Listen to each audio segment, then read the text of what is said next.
letter ko para sa mga ex ko ay, I love my peace na pinaghirapan at hindi nyo kayang bayaran. So, bakit ko gagawin ito? Bakit ako magsusulat ng letter para sa inyo? Yon ang letter ko.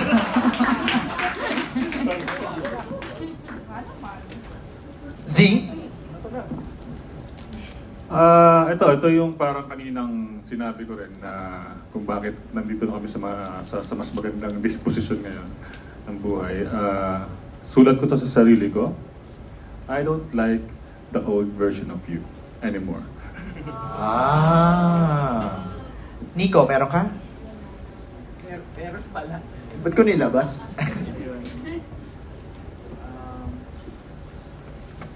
For my ex, I hope you find the happiness that you deserve. All the best in your new relationship.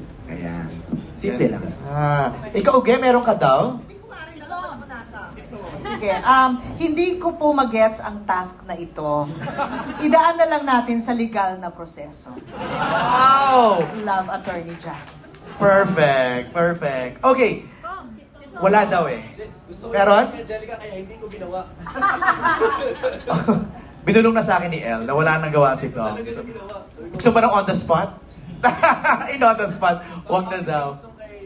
Copy-paste yung kay Angelica.